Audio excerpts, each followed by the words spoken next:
Yes, thanks, Dr. Saini. I think very interesting. You added one more, ownership, sense of ownership, as key. And it's exciting to hear you say that you feel that you're the owner, every teacher that you have, every colleague of yours, and most importantly, every student. And that is interesting, to feel a sense of ownership. Ryan, I'm going to turn to you now, and I'm going to ask you to take this context of sense of ownership.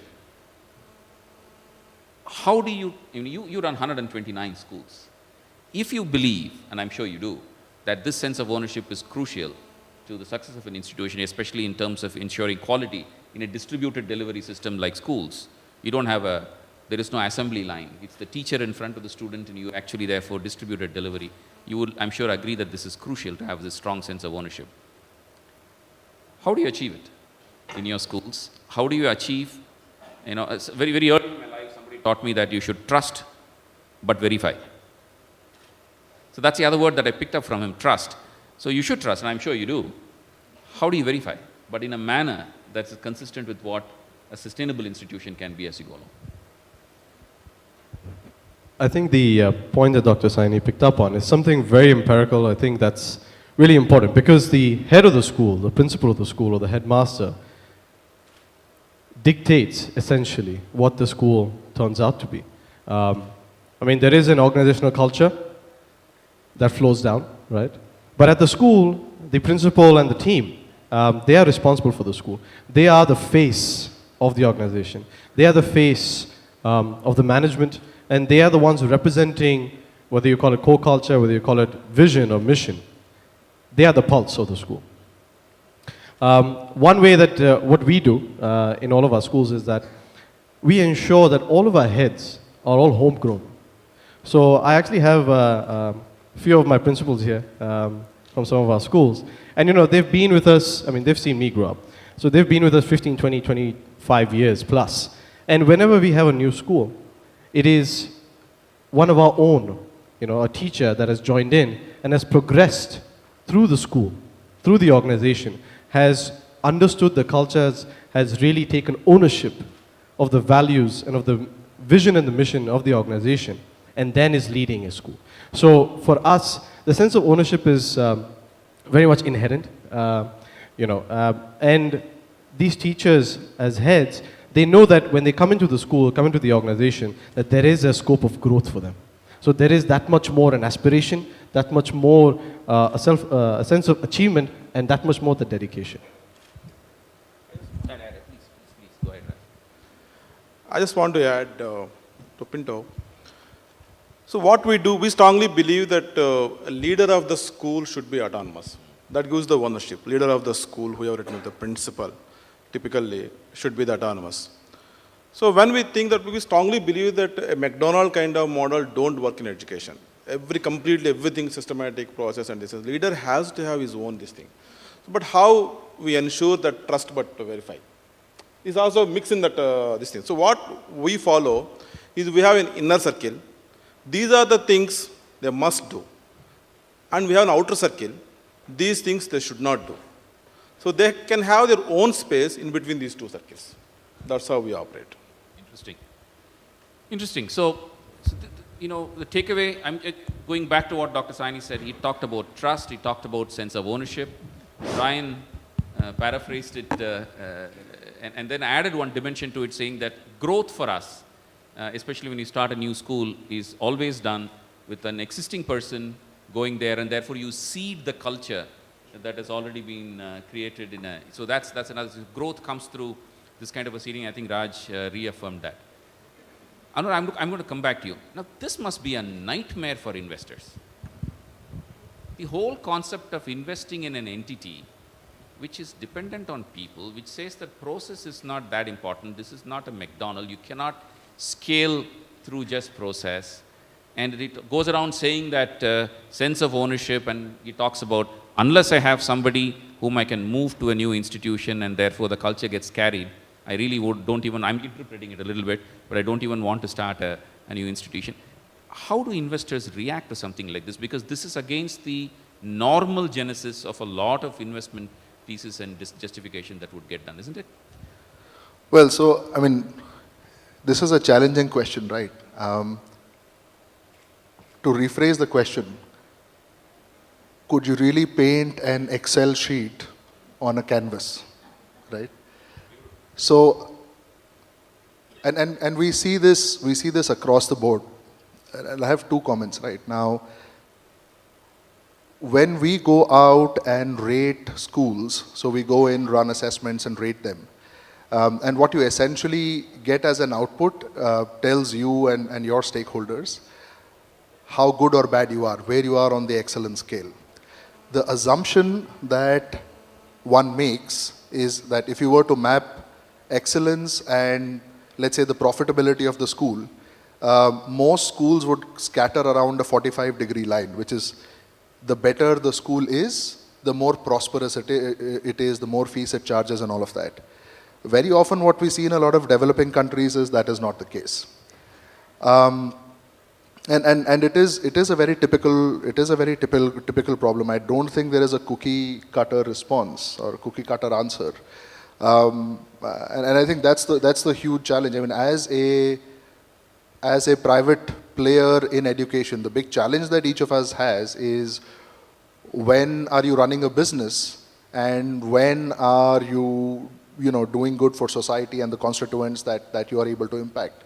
And very often these are very similar things, but the challenge is you don't have one set of stakeholders really appreciate and understand the other and vice versa. The good news, and I'm a half glass full kind of a guy, the positivity in me comes from the fact that you finally have structured professional money which is now flowing into education, right? Sure, we'll find our ways, there'll be a bit of a push and pull and things like that, but like molecules oscillate within a particular metal, it takes time to find equilibrium. The 2-3 trends that I do like, right? 10, 20 years back, it would have been very difficult to find the kind of people that we do on the panel today that look at education as a profession, that look at education as an enterprise. It was always meant to be almost a very holy kind of a profession, and it was looked upon very badly if you viewed it any other way. 2, like I was mentioning, intelligent, structured, foreign capital flowing into education. I think that's a mega trend. I mean, it's only within the last 10 years that you have education-focused private equity flowing into India. And now at conferences and other places, when I meet people from developmental funds and LPs, they're starting to talk about India and how much of an impact they're having with the capital that they're deploying purely for financial reasons. So I wish I had a more intelligent answer. But I think it's just got to be, the thing with the dating game, which it is right now, is it takes time to find out, what your partner or spouse or whatever likes. But the fact is the game has begun, and which is what has me very perked up. No, actually, it's a terrific answer. Painting Excel sheets on canvas. I will take that phrase back as a learning for today. It's an outstanding phrase. But Dr. Saini, let me come back to you and go back to one of the things that I asked you a little earlier. I loved that one metaphor that Professor Pant, I heard him say in the previous session. I absolutely loved it, which is the metaphor of microwaves, right? I thought that was fantastic. So let me use the same metaphor and extend it a little bit. We talked about how do you ensure the same sense of ownership, the incredible orientation towards excellence that DPS RK has brought to the table. How do you ensure it across your 100 and whatever, or 50th, or whatever is the number, affiliate somewhere else? Now, even in a microwave, to heat food, you have to keep it in the right container. You can't put metal in, for example.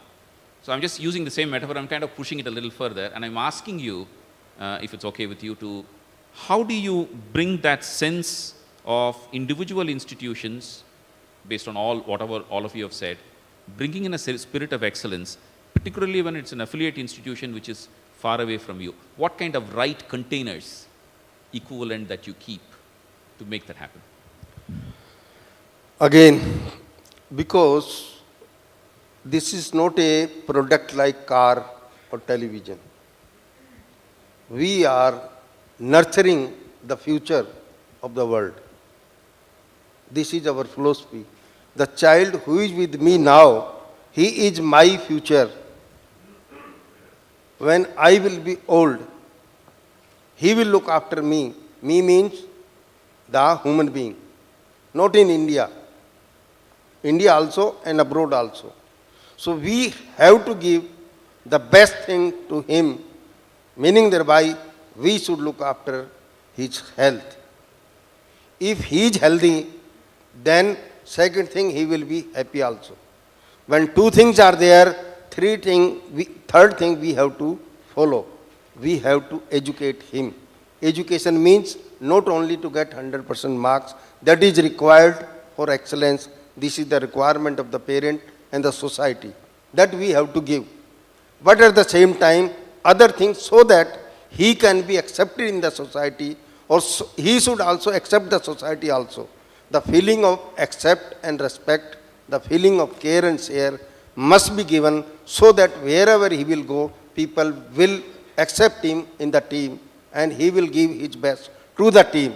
I can give the example of Dr. Raghuram Rajan. Because I joined DPS in 1978 and he passed out in 1980. Recently I invited in the school and he's same, no change, with humility, with humbleness and no arrogance. That should be the quality of the child or the student so that he can be accepted wherever he will go. That is my feeling, that is my philosophy. Child is an actor. Parents are the producer and we are the directors. Or you can say child is a player and parents are the manager and we are the coaches. We cannot enter into the court or the field because the child or the student will play or score the goal.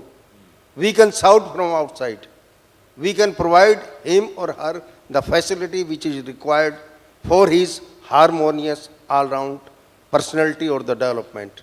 That is the feeling we are having. Harmonious, holistic development, health, share and care. So I will just interpret what you said a little in the context of the question that I asked, which is therefore, this is what you expect each of your affiliate schools to adhere to. And that's the, you trust them to adhere to it and you have processes in place which will verify that that adherence is there or not. And I do know there are instances where you have de-affiliated schools. I suppose that those are the instances where those schools have not adhered to this process at all. Right, I'm going to turn back to you again. And okay, so let's say all of this constitutes a brand. There's an expectation that comes out of a brand. You expect things from a brand. You that's what brand is all about. You feel comfortable with it. And as we were speaking earlier, when we were together, education is among brands, education is the most powerful perhaps. What is the decision that you take when you expand? You were saying earlier that you look at 4 or 5 schools a year kind of an expansion. What are the kind of decisions that you take besides the fact that you have to seed it with an existing internal teacher as the leader? What are the other aspects that you consider, keeping in mind the brand, keeping in mind capital, and keeping in mind the overall ethos and your value systems that Ryan International is known for? Well, very simply, when we try to do a feasibility or an assessment of various projects, we of course look at the area that we're looking to start, the cities or Tier 1, Tier 2, Tier 3. One of the things we ensure is that we are able to acquire enough land to suit that particular school. So it depends if that particular school is in a Mumbai, or if that school is in a Delhi, or if that school is in Cochin. Depends where we're looking at, and we want to ensure. We heard the name of McDonald's. I would give the name of, let's say, Starbucks. Okay, the coffee at Starbucks. I'm a Starbucks lover, but the concept of Starbucks essentially is the experience. Whether you enter a full-fledged cafe or a small drive-through, but I don't know how they're managing to do it with the drive-through. Is the experience, right? So that's something for us where we are a school or an organization that cater to various curricula. So we have state board, CBSE, ICSE, IB, IGCSE, and we are across the price points, and we are across cities. So for us, those core values, like us coming back, the pulse. So when you enter any one of our schools, it's a Ryan school, And that's what the brand is translated into. But essentially, yes, it's the people that make up that brand. Again, it is, the concept of trying and testing and trusting, right? So our people that are there, the reason that they're there is because they've been tested and we trust them. But of course, the facilities in today's world plays a huge, I would say, an addition to the perception of the brand. So whether it has a sports field, whether it has a gym, whether it has a swimming pool, an AV room, today we have media studios where we record programs and such. So it is the hard and soft aspects of the school, whether it be hard facilities, and the soft aspects would be the core culture and the values that the school and the brand is known for. So those are the exemplifiers of the brand, and then you make sure that those exemplifiers are available and replicated and therefore experienced by the customers, students in this case. Raj, I'm going to come to you now next and quickly ask you to talk about capital very, very quickly. You're growing, you're going to be opening new schools. Very quickly, can you tell us about the way in which you view capital and what role does it play in your entire growth plan? We've talked about brand and many other things, but what about capital?